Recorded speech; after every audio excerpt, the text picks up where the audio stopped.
Good morning, everyone. I'm Aaron Levo. I'm the Vice President of People, Culture, and Communications here at Hamilton Health Sciences, and really pleased to be helping to moderate today's town hall. Really just have two roles. The one today being around introducing the town hall today and some of the housekeeping associated with how we'll use the questions and the chat function.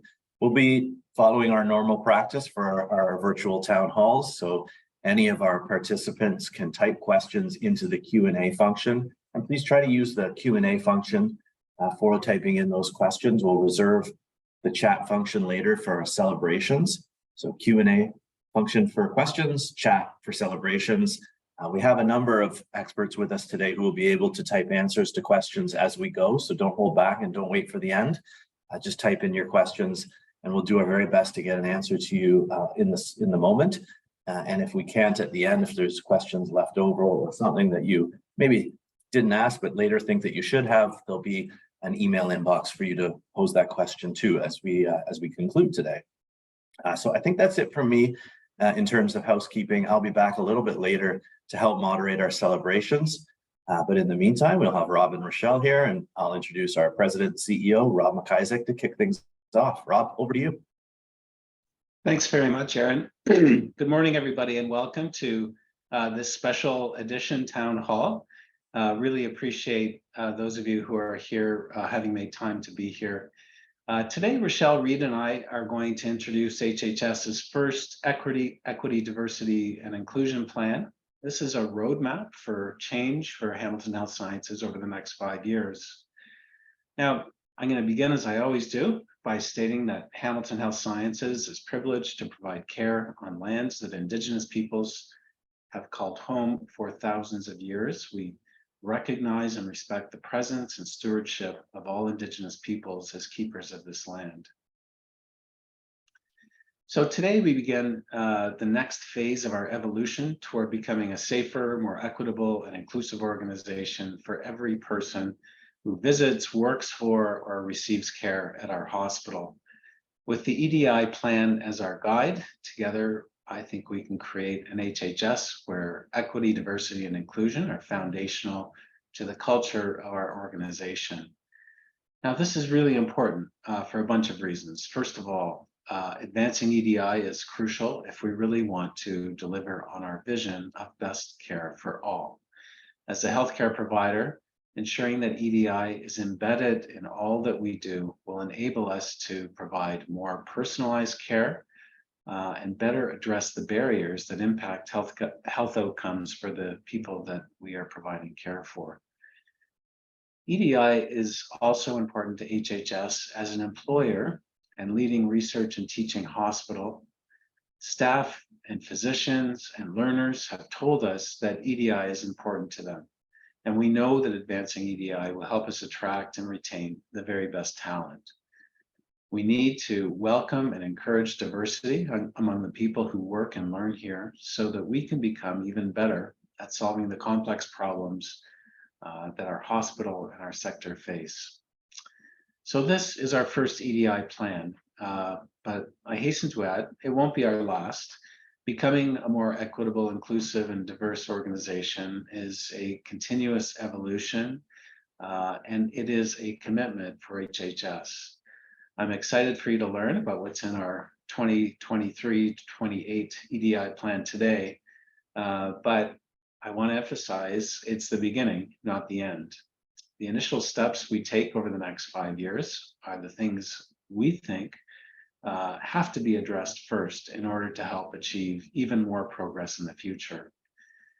We also have to learn and adapt with the world around us, which means evaluating the impact of this first plan and ensuring future plans continue to reflect the needs of our patients, workforce, and community.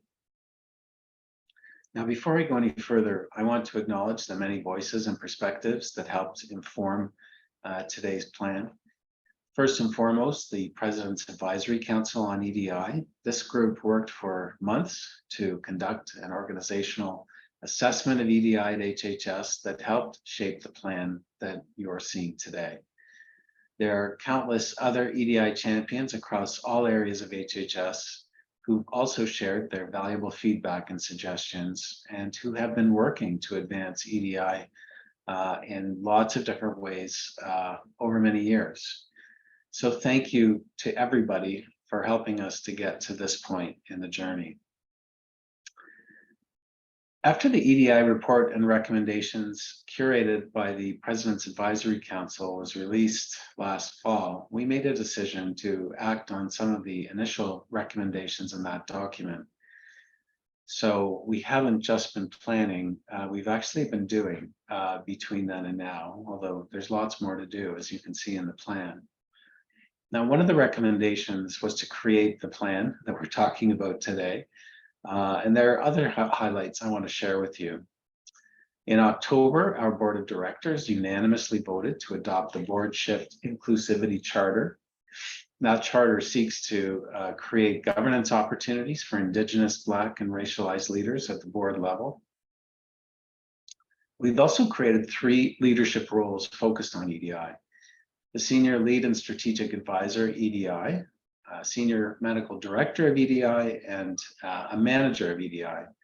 These changes will help us create a leadership structure that is more diverse and reflective of our community. We also began work on collecting health equity data to better understand and address barriers and factors that impact health outcomes, and started a comprehensive review of HHS's policies and protocols to ensure they are inclusive of EDI principles and best practices. We also committed to improving leaders' capacity to lead equitably and inclusively by developing EDI training and learning resources. Our spring Leader Shift event was focused on the theme of inclusive leadership, and additional work is underway to develop our board and executive leadership team's EDI competencies. This work will continue and will be expanded to include all HHS leaders in the future. Other highlights from the past year include launching affinity groups for Black staff, women physicians, and Two-Spirit and LGBTQIA+ staff, and piloting a new service called Voice to provide non-English speaking patients with interpreter services in real time. I think we've come a long way in a few short months, but we have a long way still to go. Putting the EDI plan into action requires the involvement of everyone at HHS. This is an opportunity to be part of a big, exciting, and positive cultural shift that will benefit our workforce, families, and patients for years to come. I'd also like to take a moment to highlight our guiding principles. These commitments are taken from the Board Shift Inclusivity Charter that I referenced just a few minutes ago, and they're intended to guide everything we do at HHS at all levels of the organization. So first, we commit to educating ourselves and challenging our habits as individuals and representatives of Hamilton Health Sciences. We commit to creating an environment where voices from all backgrounds are valued and engaged. We commit to building transparency and accessibility within our employee lifecycle. We commit to prioritizing equity, diversity, and inclusion as an integral aspect of operational excellence. We commit to creating and monitoring anti-racist and anti-oppression policies across the organization. And finally, we commit to reviewing our EDI plan and commitments annually to ensure our plan is on track and we are really building a culture of inclusion and belonging. So I think it's an exciting time to be at HHS. And having said all of that, I'm going to turn things over to Rochelle Reed, Senior Lead and Strategic Advisor, EDI, to talk about what the next 5 years of our journey together will look like. Rochelle, over to you. Thanks, Rob, and good morning, everyone. I'm very excited to introduce what's inside HHS's first Equity, Diversity, and Inclusion Plan. This plan reflects the feedback shared in the EDI report and recommendations, as well as the feedback that was received through My Voice Matters survey, and also the many conversations that I've had over the last 10 months since I've arrived at HHS. Before I begin, I would like to thank again, thank everyone who's been a part of getting us to this point within our EDI journey. It's certainly been a team effort to get this far, and it will also be a team effort, and it will take all of us working together to bring this plan to life and really affect change within our workforce, and also for the experiences that so many of our patients face when coming to our hospitals. I'll start by beginning with an overview of what's in the plan, which begins with HHS's land acknowledgement statement, along with the artwork created by local Indigenous artists. The land acknowledgement and artwork are a part of the Signs of Welcome project that HHS undertook a number of years ago. And the Signs of Welcome are also currently displayed at all of our sites. We've also included a statement about HHS's commitment to Indigenous truth, reconciliation, and sovereignty, where we acknowledge the importance of having a dedicated plan to specifically address truth and reconciliation that leads to a path of partnership with our Indigenous communities. This was developed in consultation with Indigenous leaders at HHS as well as regionally, including the new HNHBB Indigenous Strategic Advisor, in which both Rob and I had to step out from a retreat day that we're having with that advisor, as well as our regional partners. So again, would like to thank them for their guidance on this. In the plan, you'll also find a statement of commitment from the President's team that clearly states why EDI is important to our strategic priorities and overall for our corporation. And it'll also highlight some of the progress that we've made over the last year, and which Rob just spoke about. Next, we have a glossary of key terms that are used throughout the plan. And now we know that not everyone is at the same point in their knowledge and understanding of EDI. So these key terms are intended to help folks who are less familiar with EDI terminology to understand the objectives and deliverables that we are striving for. The guiding principles that inform the EDI plan and all of the work at HHS, again, which Rob has just reviewed, are part of the plan, along with an overview of our corporate strategic plan, our 4 strategic pillars, and our vision of best care for all. This has all been included because HHS's strategic plan is our North Star, and it guides everything that we do within HHS and at each of our hospitals. So it's important for us to align this work with that. You'll also see the 4 key pillars of the EDI plan and how we've directly aligned those 4 key pillars with our strategic plan under patients, people, sustainability, and innovation, research, and learning. Each of the pillars within the EDI plan has a desired outcome, an associated objective, and deliverables, which I will go over in more detail shortly. There's also information within the EDI plan, and there's a lot of work ahead of us. So we've also prepared a timeline that indicates how we intend to sequence the work over the next 5 years. The plan itself will conclude with a message about our hopes for what HHS will look like in the future. And if we are successful in achieving the objectives as outlined in the plan, then I think that we'll be in good shape. We've also added some additional resources to help support EDI learning as we go through our EDI journey. So for the next few slides, I'll be going through the 4 key pillars of the EDI plan. There's a lot of information in these slides, so I do encourage each of you to set aside some time after the town hall to review the EDI plan and reflect on its contents and how you can participate in the process of embedding EDI within your daily practices. The EDI and Human Rights team has also worked towards developing a guide to help assist you in navigating and implementing the plan, which I'll talk about at the end of the presentation. So I'd like to start by reminding you of the desired outcomes of our 4 strategic plan pillars. At HHS, we want to create a safe work environment with highly engaged staff and physicians. be a top-ranking hospital for the quality of care and the excellence of our patient and family experience, be responsible resource stewards, be one of Canada's top research hospitals. And these priorities are outlined in the EDI plan, and they're designed to help us realize and achieve these objectives at HHS by becoming a more equitable, diverse, and inclusive organization. So our first pillar is patients, where our desired outcome is to cultivate an organization that eliminates inequities and is culturally sensitive in order to improve the patient and family experience and health outcomes. We intend to achieve this desired outcome by focusing on patient health equity data collection, understanding and addressing inequities that patients and families face, and improving processes and resources related to patient care and experience.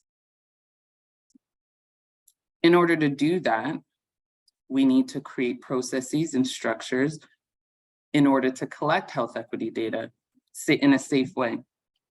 Also, embedding equity into our quality improvement plan, as well as our patient experience processes, co-designing resources to support equity-deserving patients and families, and creating more opportunities for patients and families to have their voices heard, as well as ensuring that every person who walks through our doors has access to the service that meets their specific needs.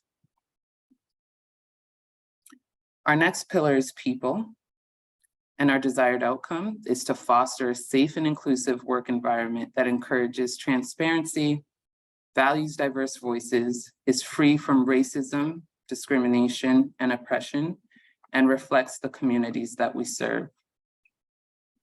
And that means that we need to improve our recruitment and retention strategies at all levels of the organization. We need to expand the resources and supports that we offer to equity-deserving staff, physicians, and learners. We also know that we need to support leaders to develop their EDI skills and competencies and embedding EDI accountabilities at all levels of the organization. So in order to do this, we need to collect equity data to better understand the makeup of our workforce. We also need to create opportunities to support equity-deserving students and professionals to thrive at HHS and also in the broader healthcare sector.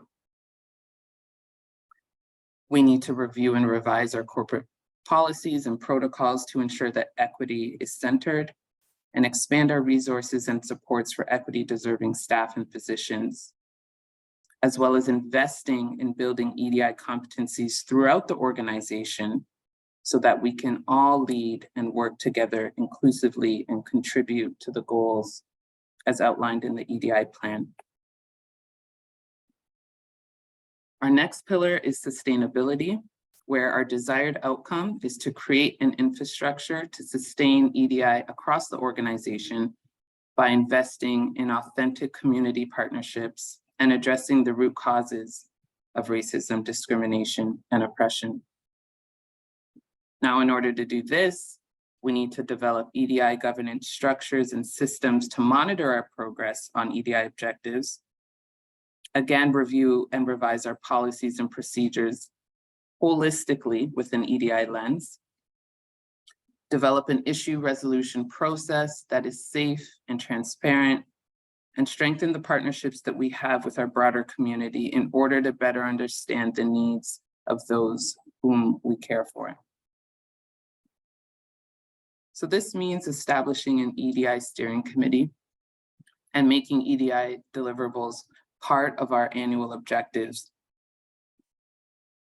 We also need to look at changing the way that we do business in terms of procurement to make sure that everyone that we work with outside of HHS is aligned with our EDI commitments.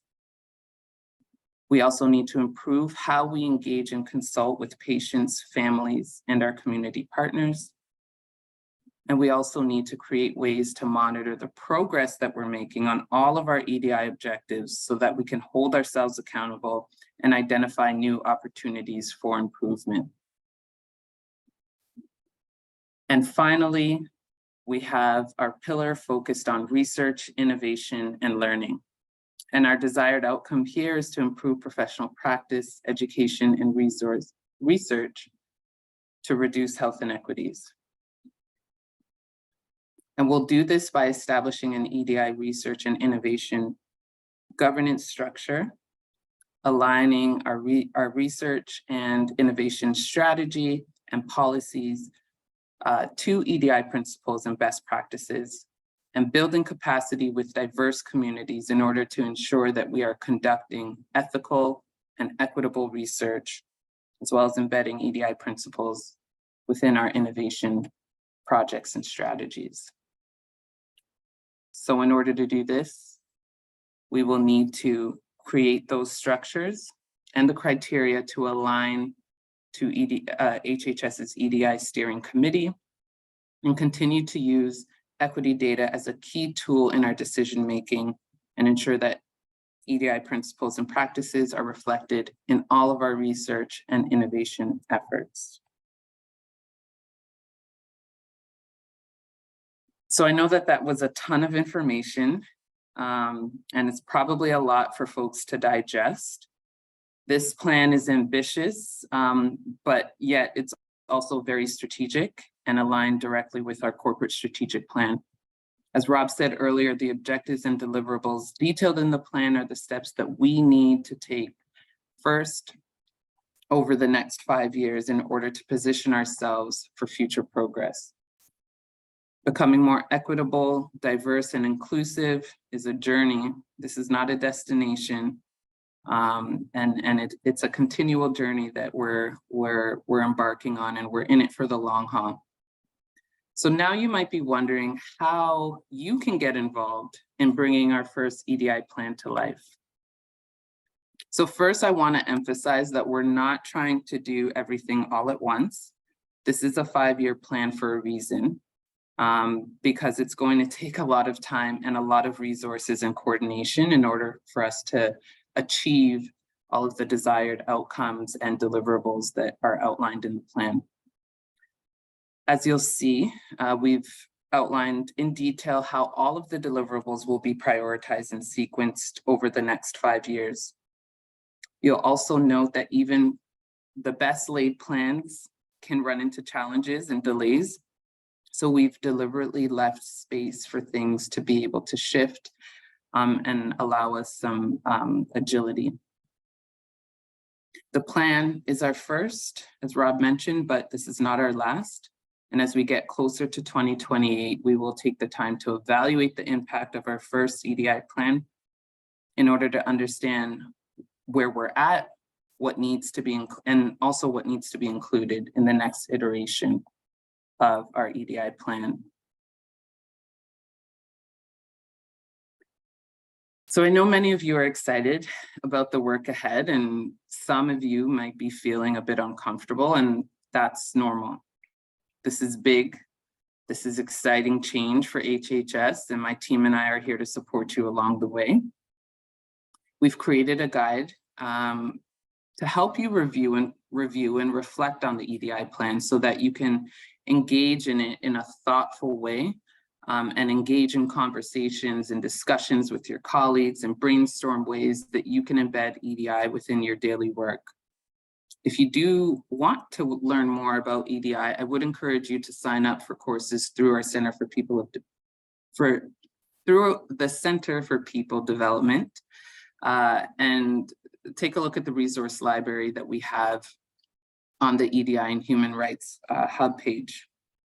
Now, as you saw in the plan, even more training and learning resources are still to come, but I think these are a good place for many to be able to start your learning journey with. And as always, if you have questions about the EDI plan or EDI in general at HHS, please feel free to reach out to us at inclusion@hhsc.ca. That mailbox is monitored by my team, and we are always happy to help. So once again, I know that that was a lot of information for folks to take in. You will be receiving the EDI plan as a PDF in your inbox after this town hall, and it will also be posted on the Hub and on our corporate website. So please take the time that you need to read it, digest it, sit with it, think about how you can be a part of this work, because it is going to take all of us working together to bring this plan to life and make real, tangible change.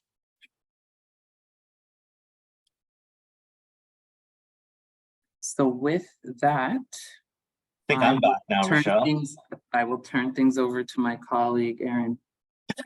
Thanks so much, Rochelle. A great presentation and lots from you and Rob to think about. And that's a really exciting plan for sure. We've reached a point in our time together today where we have a moment for some celebrations. Certainly lots to celebrate across the organization. I'll just remind our viewing audience that you have the opportunity to type celebrations in the chat function, and I or Rob can read them out. And you can also give those shout outs live to your team members and colleagues. I'd also remind everyone too that the Q&A function is still open. So now, having heard the entirety of the presentation, you might have a question you'd like to ask, and you can type that into the Q&A function, and one of our panelists will make sure they get you an answer. And as well, I think as Rochelle mentioned, there's also the email inbox for questions that maybe come to mind a little bit later. And that's that. So now I'll just open it up for celebrations. I see one from Janny Proba celebrating Pride Month and Indigenous History Month. So thanks, Janny, for pointing those out, both recognition moments in June. Wonderful. Hey, Erin, maybe also would like to just celebrate the role that Bruce Squires and Smita Halder and Sanjay Sharma all played in getting us to this point as co-leaders of the President's Advisory Council. They really did much of the legwork to get us to today. So a big shout out to the three of them. Amazing. Thanks, Will. Erin, can I just jump in here with a couple of recognitions? Of course you may. June has been an incredibly busy month for many reasons, lots happening within the organization. But as we close out this month, I would like to acknowledge the Pride Affinity Group, who had been instrumental in organizing our Pride celebrations, as well as I would like to acknowledge our Indigenous leaders across the organization and across our community who consistently lend their knowledge and share their experiences as we look towards closing out Indigenous History Month. We do have a virtual panel discussion on improving healthcare for Indigenous peoples starting in 1 minute. So hopefully if folks are interested, please feel free to join that very important discussion. A couple of other recognitions, and I know we're almost at time, but I would also like to acknowledge the EDI and Human Rights team who I work with every day. Shannon Kitchings, Raman Sidhu, Amy McKenzie, our new manager of EDI, Naham Azam, as well as Dr. Cassia Johnson and Dr. Claire Reed for your tireless work. The work that you do in this space is so important, and it's instrumental in helping us to advance EDI throughout the organization. So just wanted to recognize those folks. And lastly, I would like to acknowledge Tina Petrelli, the communications team, and in particular, Ali McGregor, who's been outstanding in supporting myself and the broader team in the development of this EDI plan. So thank you very much. Great, thanks, Rochelle. I'll just quickly try to read a few of the shout outs made here in the chat function from Susan Fucciarelli. Great presentation, Rochelle. Thanks to you and everyone involved in bringing forward HHS's first EDI plan. Very exciting and a great path outlined from the future. From Neil Johnson, we'd like to welcome the new acute care hospitalists who begin their work at Juravinski Hospital this weekend. Thanks to the planning group of physicians, leaders, and staff who have made this transformation a reality. From Dr. Natasha Johnson, shout out to my friend and colleague and grassroots anti-racism advocate, Dr. Katya Johnson, for her recent award from the Canadian Pediatric Society due to her ARAO leadership. I have another from I don't know the name really exactly here, but congratulations to Dr. Barry Lum for his recent appointment at McMaster University. Thanks for that. From the Hamilton Anti-Racism Resource Network, just came from the launch of the Hamilton for All campaign. Is HHS planning on signing the pledge?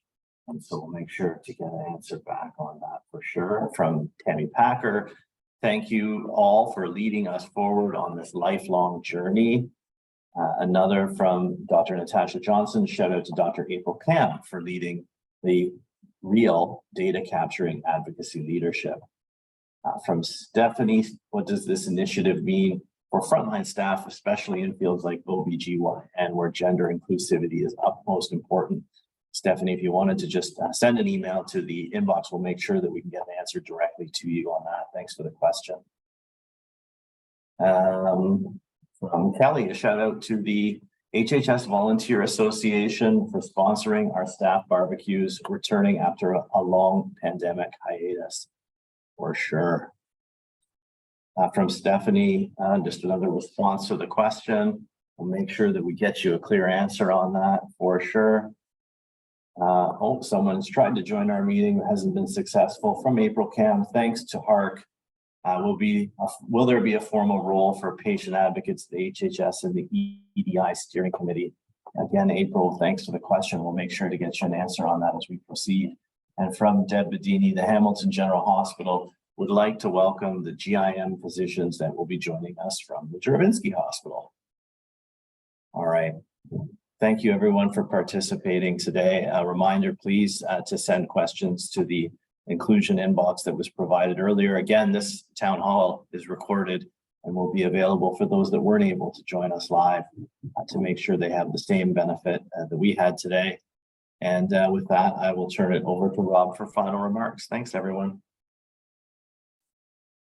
Yeah, thanks very much, Aaron, for your usual good job. Thanks all for joining. I would just like to wish everybody a great summer. Got a long weekend ahead. I know many will have to work, but hopefully people will get some time with their families, and particularly so over the summer. So I think we're probably finished with town halls for a couple of months. So we'll see you back in September at the next town hall. Cheers, everybody.